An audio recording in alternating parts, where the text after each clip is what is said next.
Um, yeah, it's no secret that the lack of pipeline access and all of the hurdles that have come up, and then new hurdles that have come up since, and then more hurdles that the government is considering putting forward through Bill C-48 and 69.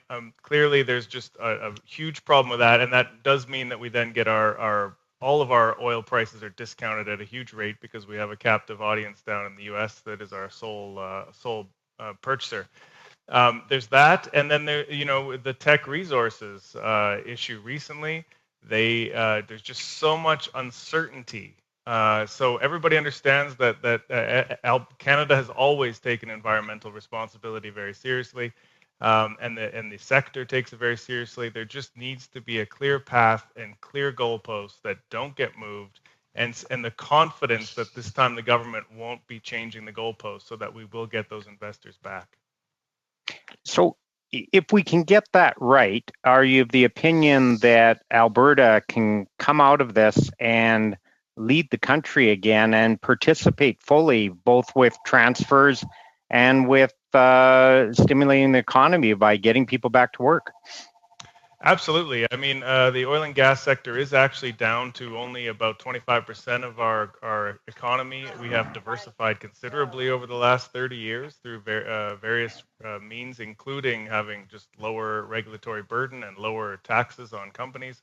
So Alberta is raring to go, but of course, when you have the third biggest proven reserves of oil and it's a product that's highly in demand across the world, it's inevitable that that's going to carry a big weight in your national economy.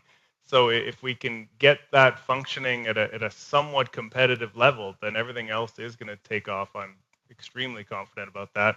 And we will be back to providing a lot of support to the rest of Canada in terms of jobs here for people that are underemployed in their home communities, or manufacturing jobs that spin off to those communities, and also just all the net transfers that our higher incomes are able to provide for the rest of the country.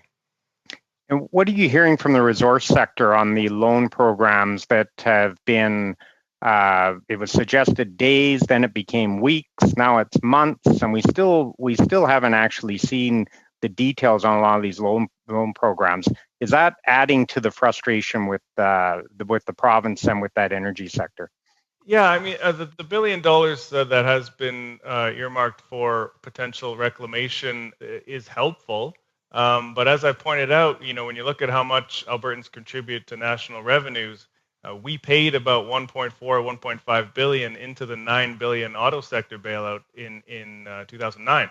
So we paid more to help bail out Ontario's auto sector than it looks like we're getting to help our own sector at this critical time. So we certainly hope that there is more coming, but so far it's been pretty quiet. And then last question, James.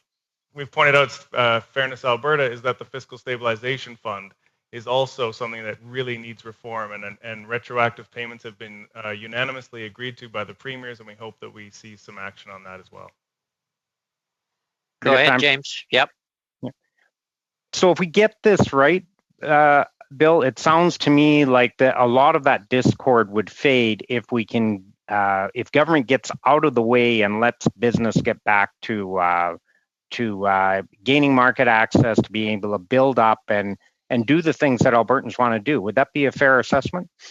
Absolutely, that's the biggest part of it. I think also, though, we want to be able to be a massive economic engine for the country. We would also like to see some reforms on a couple of programs, though, to make the way that the funds are distributed around the country more fair. But certainly the first step is letting us get back to being a major source of wealth for the country.